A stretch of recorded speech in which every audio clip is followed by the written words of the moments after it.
Assalamualaikum warahmatullahi wabarakatuh. Selamat datang di channel Rumivia. Kali ini kita akan mendengarkan pemaparan dari Ustadz mengenai pembekalan bagi wali murid Dar El Qolam 3. Sesi ini diberikan kepada calon wali santri yang akan mendaftarkan anaknya sekolah ke pesantren. Pada calon santri berada di ruangan yang berbeda sedang mengikuti tes masuk. Bapak-bapak, ibu-ibu, calon wali santri pondok pesantren Dar El Qolam 3 kampus Za'izah. Alhamdulillah pada pagi hari ini kita bisa berkumpul dengan satu niat yang sama insya Allah, yaitu ibadah. Tidak ada niat yang lebih tinggi selain niat ibadah, bahwa kita menjalankan amanah Allah Subhanahu wa Ta'ala terhadap anak-anak yang telah diamanahkan kepada kita untuk satu pendidikan yang lebih baik, tidak hanya di dunia tetapi juga ia menjadi anak-anak yang di akhirat nanti memperingan langkah kita ke dalam surganya Allah Subhanahu wa Ta'ala. Bapak-bapak, ibu-ibu sekalian, tentu tadi sudah melihat sepintas berkenaan dengan sejarah pondok pesantren, bahwa pondok pesantren ini dibangun bukan dari sesuatu yang ada dan tersedia, tetapi memang merupakan satu perjuangan dari Allahumarhamhu Kiai Haji Ahmad Rifai Arif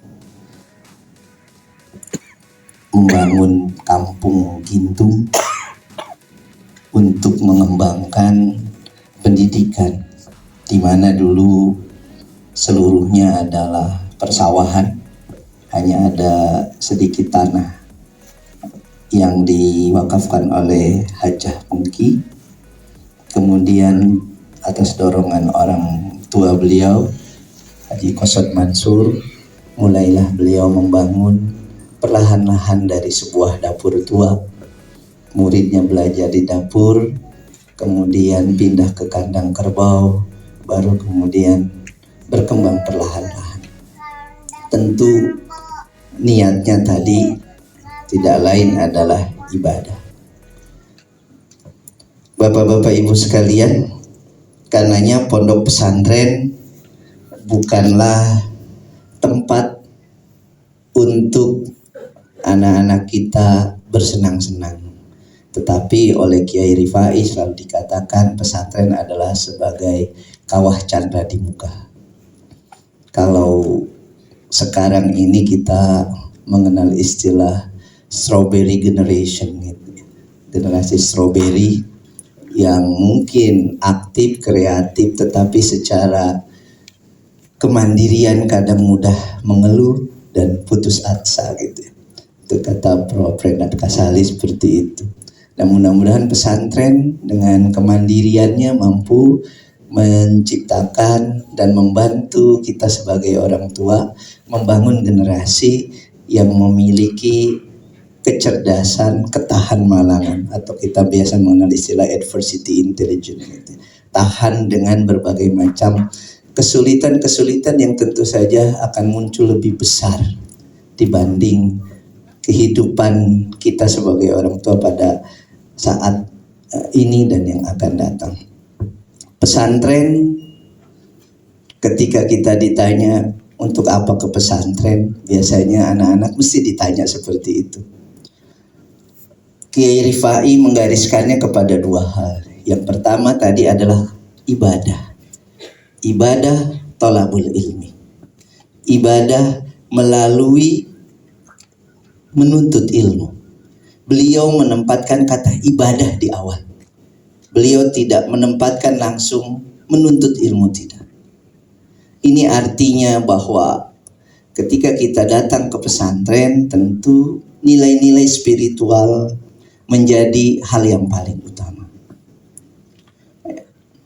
Karena yang kita inginkan dari apa yang kita lakukan saat ini adalah bagaimana pada akhirnya anak-anak kita mengenal Allah Subhanahu wa Ta'ala, mengenal kewajibannya kepada kita sebagai seorang tua, bukan karena hanya sekedar balas budi, tetapi memang Allah memerintahkan untuk itu. Karenanya ketika kita masuk, ciri utama dari ibadah itu adalah keikhlasan. Karena itu di sini kita bisa melihat satu hal yang utama, itulah pondok kenapa berdiri di atas, untuk dan di atas semua golongan.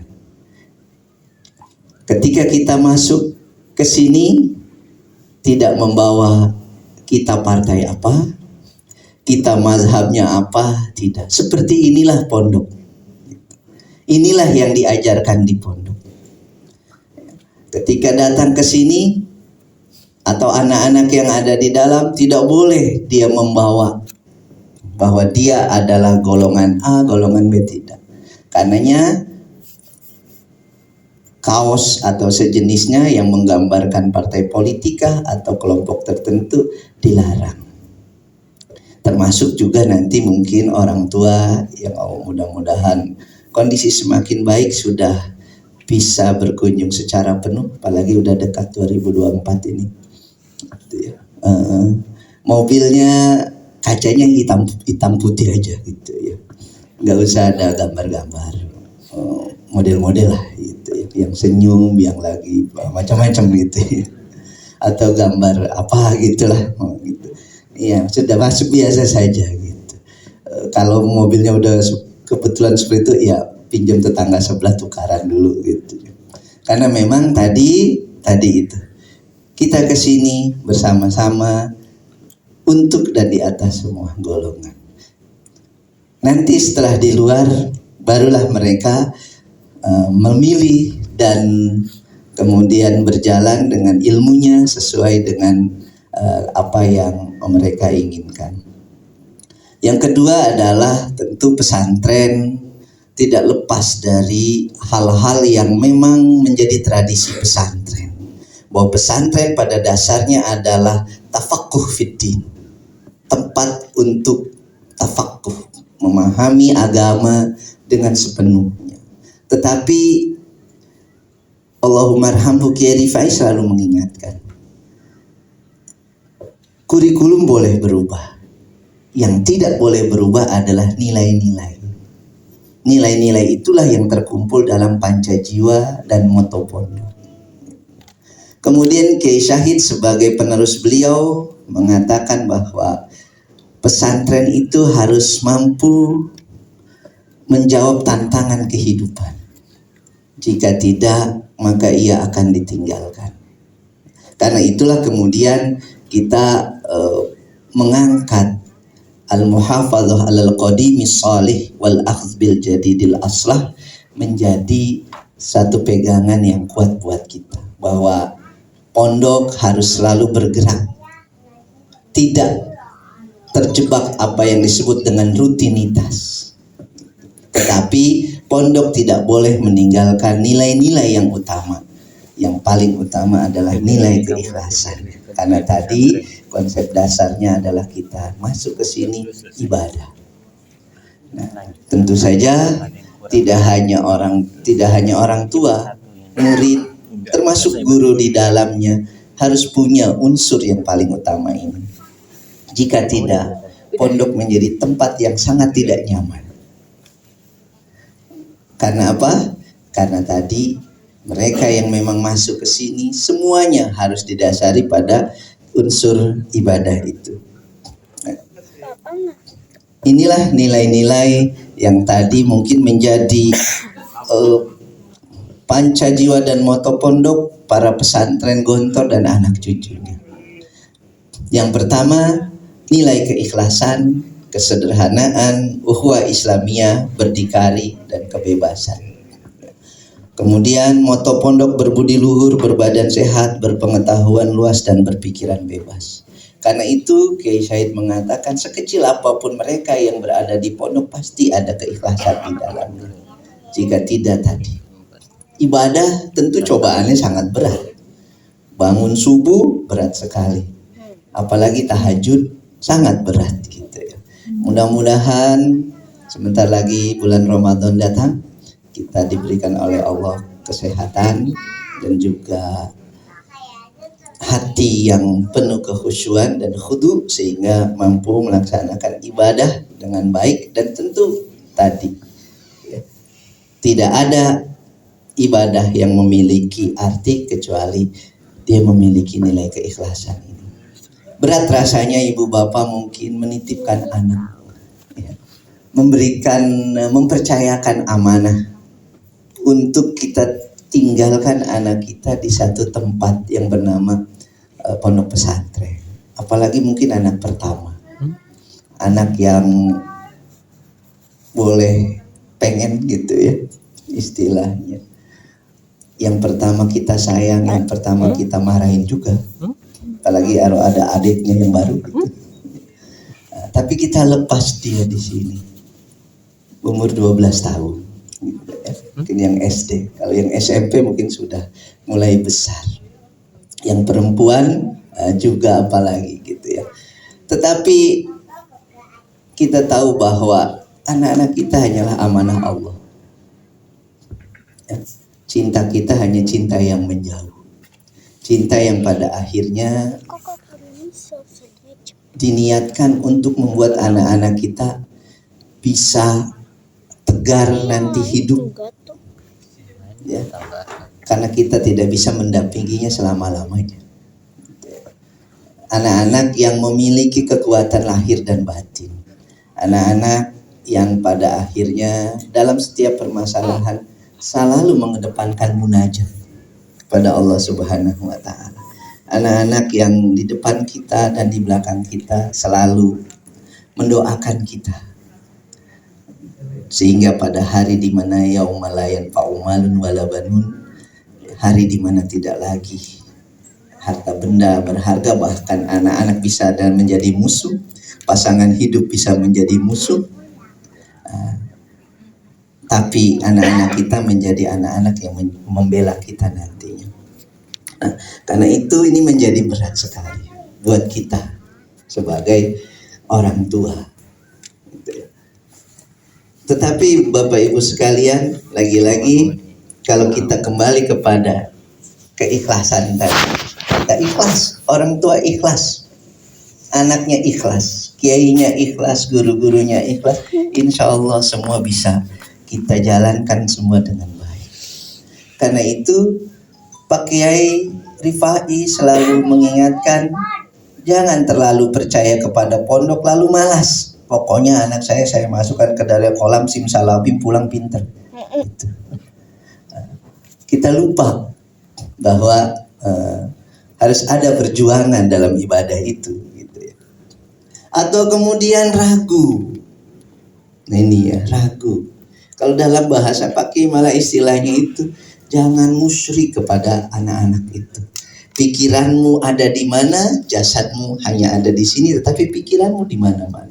Membandingkan di sini dengan yang lain. Padahal kamu ada di sini, tetapi kamu membanding-bandingkan, oh kalau saya sekolah di sini, sekolah di sini, sekolah di sini begitu. Sehingga beliau pada khutbatul ars selalu menekankan sisi itu. Udhulu fis-silmi kafah.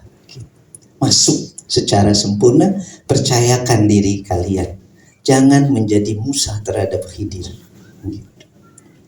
Saya dinasehati beliau tentang jangan menjadi Musa terhadap Khidir. Sampai sekarang masih ingat sekali itu setelah sholat subuh. Karena beberapa santri ini sempat kalau zaman sekarang pun silang protes. Beliau ketika para santri menghadap, kemudian selesai sholat subuh beliau duduk, tidak marah, hanya bercerita tentang Nabi Musa dengan Nabi Khidir. Kami ini dianggap sebagai Nabi Musa yang banyak protesnya. Lantas tati ama'iya sobro gitu ya. Karena ada rahasia-rahasia lain di sana yang bisa jadi itu adalah hasil dari munajat para kiai. Karena itu Kiai Hasan selalu mengatakan tidak bisa pesantren itu diintervensi, bahkan oleh sesama kiai. Karena masing-masing kiai punya munajatnya sendiri. Beliau di Gontor yang hanya putra atau putri saja. Dulu hanya putra saja, belum ada pesantren putri. Tetapi kemudian ketika mendirikan, beliau membangun putra dan putri digabung. Menjadi sesuatu yang luar biasa dan hal yang sangat baru di wilayah pesantren yang memang alumni Gontor. Tetapi beliau tidak pernah berucap sedikit pun tentang apa yang menjadi keluhan beliau. Beliau membuat pesantren seperti itu. Sampai dengan penuh tawadu melakukan itu sehingga guru beliau datang ke sini dan memberikan ridhonya gitu. Kiai Zar gitu. Jadi bapak-bapak ibu-ibu, mudah-mudahan kita yang ada di sini pun sama. Keikhlasan kita ini akan diuji betul. Ya, keikhlasan seorang orang tua, kemudian keikhlasan anak dan keikhlasan guru biasanya bersambung itu. Ada anak yang ini cobaannya biasanya di 3 bulan pertama. Tapi alhamdulillah selama pandemi ini karena nggak pernah ditengok, tidak ada cerita anak-anak yang ngejar-ngejar ibunya, umpetin sendalnya gitu ya, supaya nggak pulang dulu, nggak mau keluar dari mobil gitu ya. Nggak ada cerita itu. Allah memberikan energi lebih pada anak-anak kita itu. Tapi dulu ketika normal dan sering dijenguk, banyak sekali kisah-kisah itu. Ada yang sekolahnya mungkin bukan di sini ya, waktu masih saya di Darul Qolam di sana itu. Sekolahnya di gerbang, nggak di kelas, nunggu bapak ibunya datang. Situ terus gitu. Ada yang di kamar saja gitu. Nah, bermacam-macam anak-anak kita itu. Ya. Artinya apa? Ini cobaan yang biasanya kita temukan di 3 bulan awal biasanya anak-anak kita nyantri. Ketika diuji sekarang mungkin ditanya siap-siap, ketika dijalani oh ternyata luar biasa. Kalau dalam bahasa Pak Kiai kepada santri-santri kami dulu itu, banyak yang mati. Sehari itu mati bisa berkali-kali.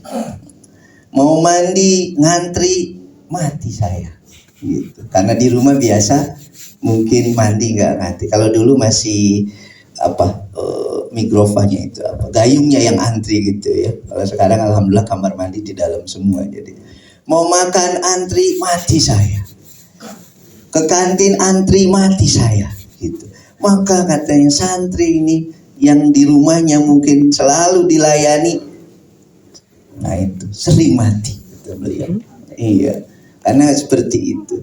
Karena itulah beliau mengatakan dengan jelas pesantren ini bukan hotel. Gitu.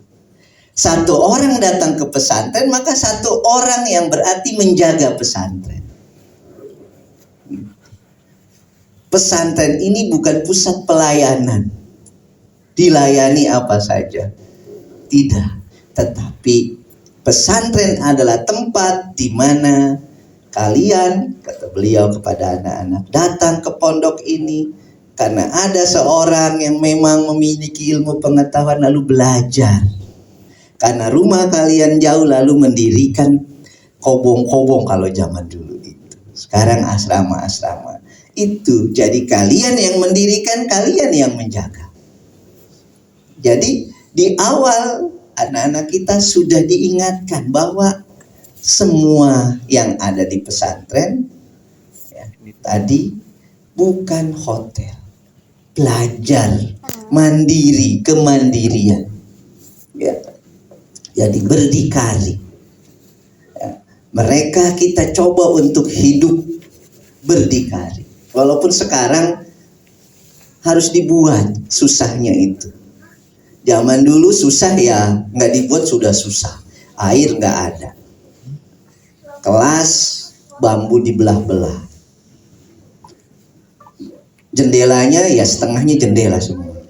Bawahnya tanah, bahkan bekas sawah. Kalau iseng nyari kepiting, lubangnya banyak di bawah itu.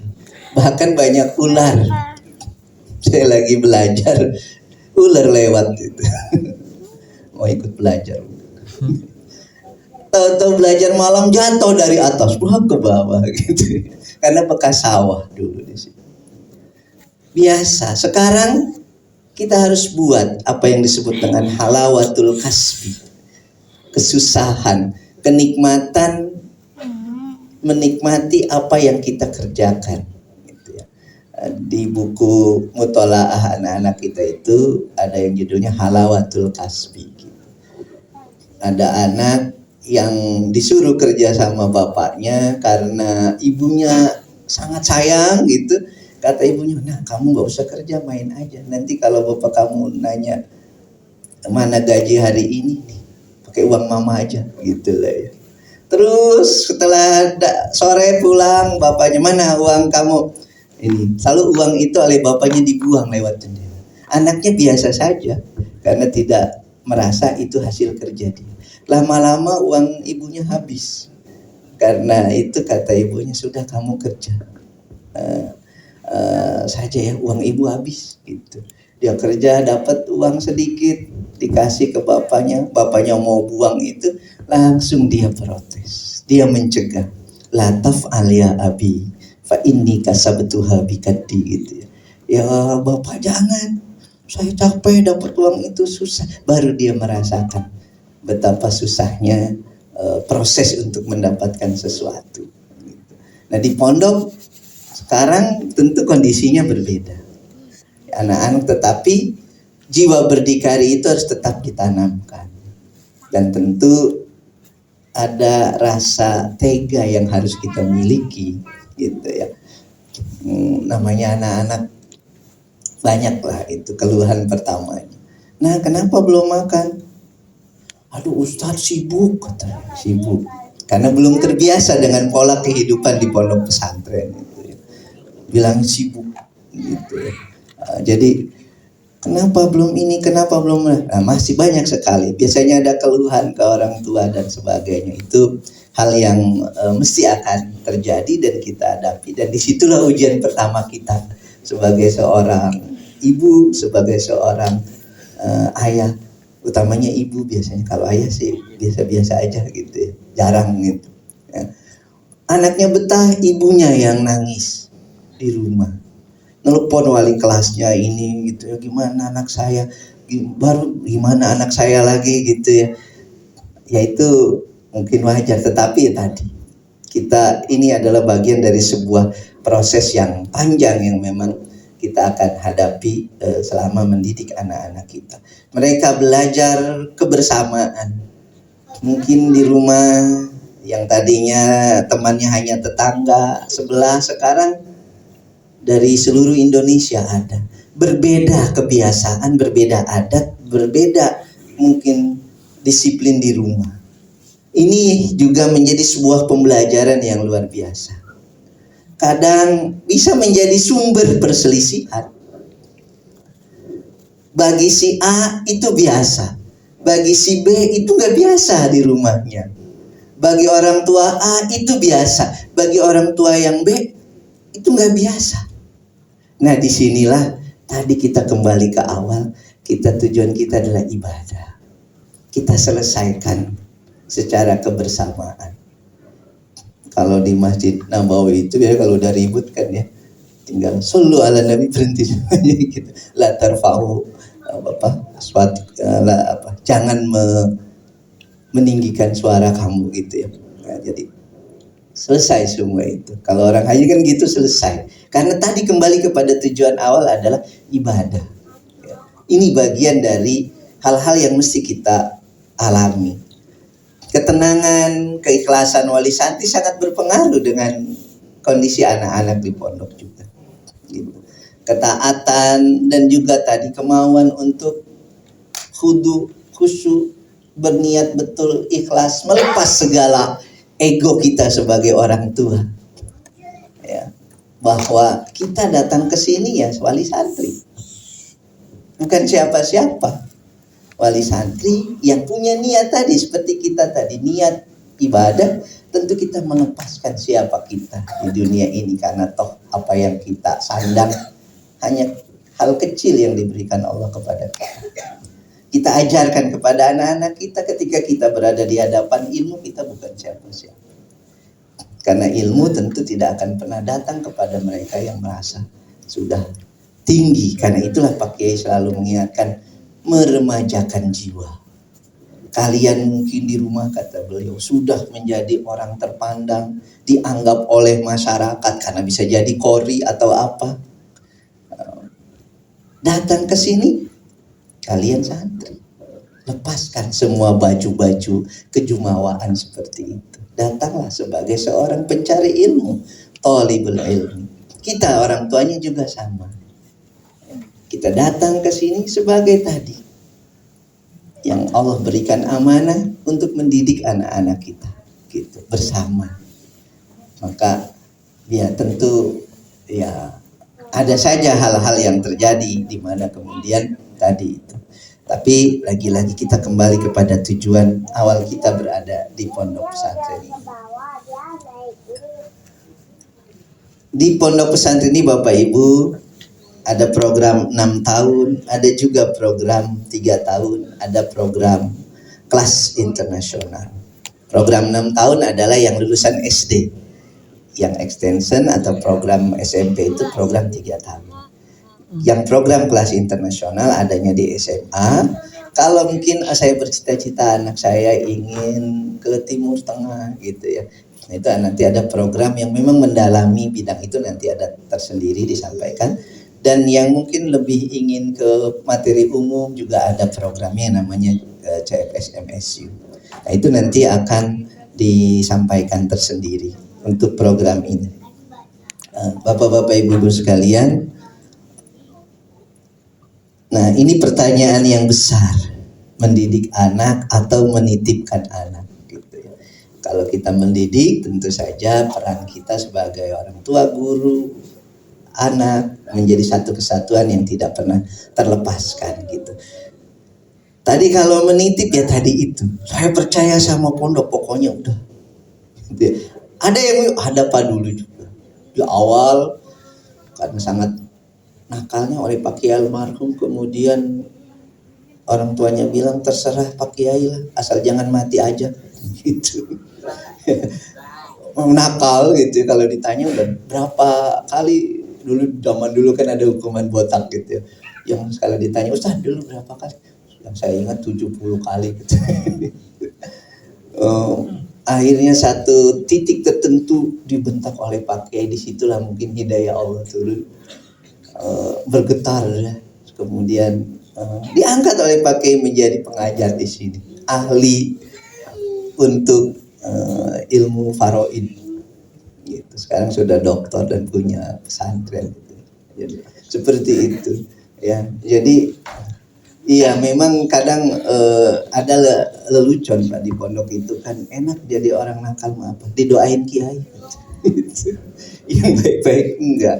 Karena ada satu peristiwa di mana dulu bagian ibadah itu kesel sama anak-anak yang suka terlambat. Akhirnya diminta oleh Pak Kiai almarhum itu nama-namanya.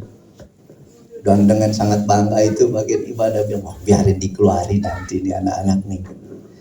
2-3 hari kemudian kok nggak ada berita dikeluarin. Ditanya, Pak Kiai udah nerima nama itu? Udah. Terus kok nggak dikeluarin? Siapa yang mau ngeluarin? Saya mau doain. Jadi ada istilah tadi itu, yang nakal ya, didoain. Makanya banyak yang berhasil. Itu hanya sekedar ini saja saya kira. Jadi lagi-lagi karena kita mendidik anak, tentu nanti kalau datang ke sini ini yang permasalahan yang sangat besar anak kita sekarang ini, mungkin pengaruh handphone luar biasa. Makanya nggak boleh bawa handphone. Ada yang diam-diam bawa handphone, dia disita dan sebagainya. Jangan sampai pulang dari rumah nanti mungkin atau diperiksa betul itu apa yang dibawa gitu ya. Kita datang ke pondok, yang dipeluk bukan kita, handphone gitu. Karena itu jangan biarkan anak kita nelpon jauh dari kita. Kita nggak tahu siapa yang ditelepon, temannya kah, siapakah, sehingga kemudian bisa jadi itu merusak mereka. Karena dinding udah nggak ada gunanya lagi sekarang itu kan. Wah, pesantrennya di pagar, iya tapi ada handphone gitu ya.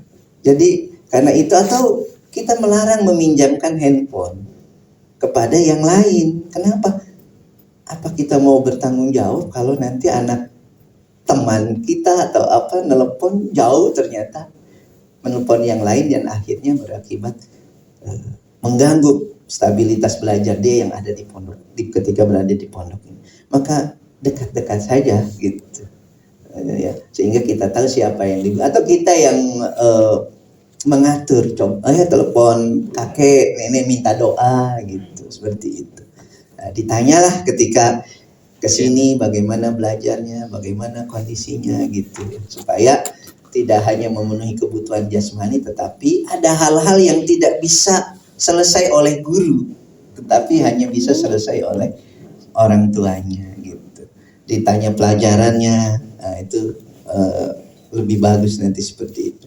Nah, jadi karena itu tadi dikatakan pesantren itu adalah lembaga pendidikan, bukan lembaga pelayanan. Inilah pesantren Darul Qolam, seperti inilah adanya.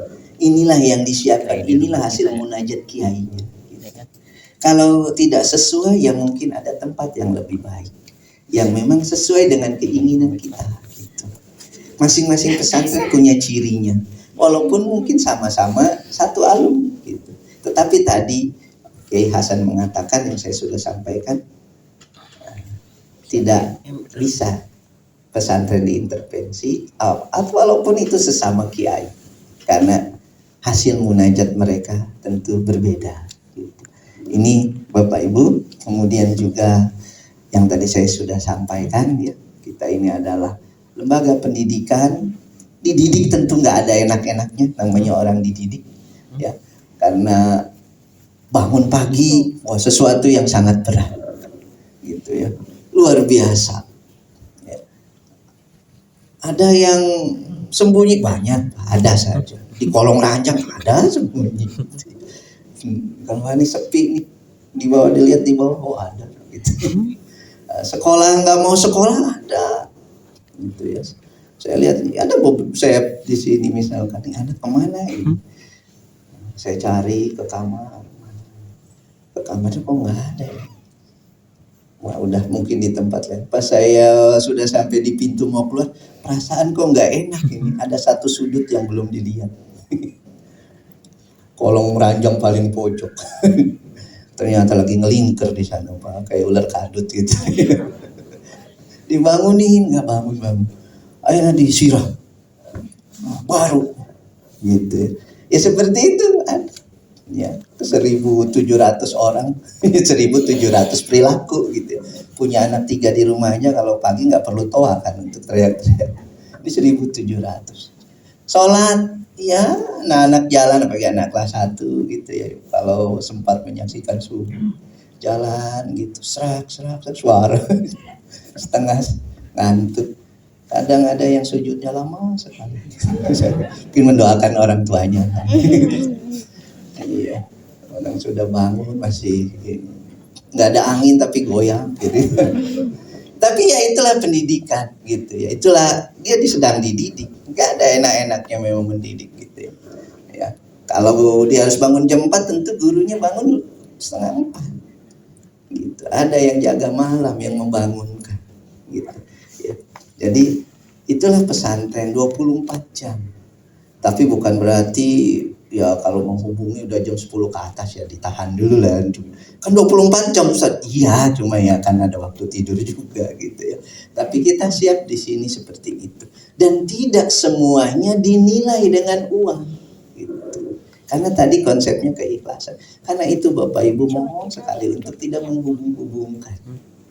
Saya kan udah bayar di sini, jangan sekali gitu. Karena kami tidak semuanya juga berpikir itu. Anak ibu nggak paham pelajaran apapun datang aja ke tempat gurunya. Gitu. Di sini gurunya di dalam semua. Nggak paham fikih tanya, nggak paham fisika tanya semuanya. Nggak ada bayar apapun. Silahkan, asal mau. Gitu. Asal mau. Masalahnya kadang karena gratis jadi nggak mau. Silakan di sini itu. Mau nanya kemana ke guru kemana? Kan saya mau silakan tanya. Dibuka semuanya guru-guru itu. Senang malah kalau ada di depan kamar rame gitu untuk bertanya. Jadi tadi itu karena tadi mengedepankan keikhlasan. Kata Pak Kiai Rifai ini kuncinya hanya ini. Karena dari situlah barokah Allah akan turun. Jangan cari banyak, cari barokah. Itu pesan, selalu pesan beliau. Banyak mah bisa dihitung. Itu kalau barokah insya Allah tidak bisa dihitung oleh Allah, oleh kita sebagai manusia. Maka ini ya bukan hotel yang serba ada dan tersedia lalu menyediakan gitu, tidak memaksakan untuk ada gitu ya. Nah ini yang tadi saya katakan, karena ada tanggung jawab, karena tadi itu gitu ya. Kemudian juga kalau ada hal-hal yang memang diterima dari anak, beritanya pungutan apa-apa, konfirmasi, karena pondok tidak pernah meminta apapun kecuali ada surat resmi. Namanya misalkan nih, mereka punya mau bikin kaos tuh minta uang gitu atau apa, ada ini, hati-hati dipastikan. Termasuk juga kalau sakit, ada temannya bilang sakit, langsung telepon bagian kesehatannya atau wali kelasnya atau wali asramanya. Karena ada dulu masih belum ada Darkos ini, jam 12-an malam, karena saya di sekretariat pondok, karena waktu itu sekretaris pondok, ada mobil wali santri kenceng masuk ke dalam. Siapa itu tengah malam, berhenti di depan asrama putri ya. Pas kita langsung ke sana itu, ternyata wali santri dengan membawa dokter. Kenapa Pak? Katanya anak saya sakit. Coba dicek, lagi tidur enak gitu. Itu kan namanya kita orang tua dengar anak sakit dari jauh, itu kan sesuatu yang pasti itu. Ya, bapak-bapak, ibu-ibu mungkin di sini juga sudah pasti ada yang pernah nyantri, udah tahu ya bagus seperti apa. Malah biasanya yang sudah nyantri itu malah lebih ini kadang gitu ya. Kenapa? Karena membayangkan dulu dia seperti apa di pondok. Akhirnya perasaannya lebih, aduh anak saya gimana ini gitu. Kalau yang belum pernah ada di pesantren kan nggak kebayang kayak apa gitu. Nah, ini hal-hal seperti ini gitu ya, yang tentu saja harus kita ingatkan. Jadi keikhlasan luar biasa. Ada anak pulang liburan itu tiba-tiba berubah. Kenapa Pak? Setelah naik gunung anak saya kok berubah Pak, katanya gitu. Nggak mau belajar, nggak mau ini gitu. Waktu saya masih di sana di Darko. Kemudian wisuda dibimbing setiap habis asar 10-20 ayat, dia lebih, setelah itu selesai semuanya dan kemudian bisa di wisuda gitu. Ternyata kalau dilihat betapa ibunya itu luar biasa dalam bermunajat, yang itu dikirim ke wali kelasnya lewat WhatsApp, itu dikirim gitu. Ya luar biasa sekali, memohon dengan segala supaya anaknya bisa gitu ya. Bapaknya diem, kalau bapak biasa diem karena berpikir gitu. Nah setelah itu selesai, begitu punya pengaruh luar biasa doa orang tua itu. Ketika wisuda bawa mobil bis 3/4 itu orang tuanya, mobil polisi. Ternyata bapaknya itu ya lumayan ini di kepolisian gitu ya. Tapi tidak pernah memperlihatkan sisi-sisi itu. Beliau selalu tawadu dengan istri beliau itu. Penting anak saya ini selesai. Akhirnya selesai anaknya itu di wisuda gitu ya. Itu salah satu pengalaman yang luar biasa, biasanya punya pengaruh yang sangat besar orang tua itu. Nah ini yang harus diingat, bahwa ada peralihan dari pola hidup yang dilayani kepada hidup yang melayani. Ini yang paling berat buat anak-anak kita sekarang gitu ya. Kalau dulu ya memang tadi saya sudah katakan susah. Sekarang serba dilayani. Kemudian masuk ke pondok harus melayani. Sekarang punya ATM misalkan. Nah ini juga perlu diajar nanti mana yang bersifat privasi, mana yang memang boleh di-share. Kadang saking dekatnya dengan teman sampai PIN saja dikasih. Ini mau kemana, mau ambilin ya duit saya nih, dikasih gitu. Tentu itu tidak boleh gitu ya. Sudah diberitahu tuh. Tetapi mungkin orang tua perlu memberitahu hal-hal mana yang privasi, pakaian dan sebagainya gitu ya. Pulang ke rumah diperiksa ulang, aman nih, ingat. Dan tentu saja ada tuntutan ya, supaya bagaimana menjaga kebersihan, bagaimana cekatan gitu ya. Kadang suka dihitung, pengurus itu ngitungnya nggak bisa ngitung, cuman sampai 10 dia bisa ngitung itu. Gitu. Wahid isna 10 gitu, sampai 10, nggak bisa 11 pengurus itu gitu ya, guru-guru. Ya, tapi itu untuk melatih bel, semua serba bel gitu. Di pondok itu serba bel, dilatih untuk tepat waktu. Nah, ini adalah hal-hal yang memang menjadi kebiasaan di pondok, karena itu perlu dukungan wali santri tentunya dalam hal disiplin. Kalau pulang misalkan izin untuk sesuatu, kalau nggak penting-penting ya nggak usah pulang lah gitu, biarkan saja, karena satu kali pulang dia akan melihat beribu-ribu hal di luar dan tentu saja punya pengaruh. Ketika kembali recovery-nya itu lama gitu ya, apalagi di luar dia nonton yang perempuan, sinetron, drakor gitu ya. Nah itu lebih susah lagi nantinya gitu. Nah kemudian tentu memperhatikan kewajiban sebagai kita wali santri terhadap anak kita, terhadap balai pendidikan dan sebagainya, yang tentu itu bagian dari memang kewajiban kita yang harus kita penuhi. Selanjutnya adalah kita mengikuti apa yang memang sudah menjadi ketentuan pesantren. Ya, tadi bisa jadi itu tadi adalah munajat kiai, ada rahasia di sana yang mungkin saja kita tidak tahu, kita percaya saja. Insya Allah anak-anak kita akan dididik dengan sebaik-baiknya, karena tadi pendiri pondok pesantren ini datang kembali ke tempatnya bukan karena memiliki sesuatu, tetapi karena panggilan untuk mengembangkan pendidikan di kampung ini dulunya. Maka satu pertanyaan yang luar biasa yang saya dapat dari Profesor Kanapi waktu saya mengikuti program Islamic Leadership, pelatihan kepemimpinan Islam, pesertanya para pemimpin Mindanao waktu itu dengan beberapa dari teman Malaysia dan Indonesia. Ketika datang ke Indonesia, Profesor Kanapi ini dari Asia Institute of Management Makati di Manila, beliau yang mengajarkan tentang materi leadership, dibawa ke sini karena sesinya di Indonesia. Ketika sesi di Indonesia itu berkunjung ke pesantren, bukan orang Islam. Terakhir saya ditanya, Indra katanya, what the secret of Kiai? Apa rahasia Kiai itu? Waduh, saya bingung juga karena bukan orang Islam kan, non Muslim gitu. Tapi kemudian saya bilang, Kiai itu diawali dari faith, keimanan. Mereka mendirikan pesantren tidak pernah berharap apapun dari sisi materi, keimanan.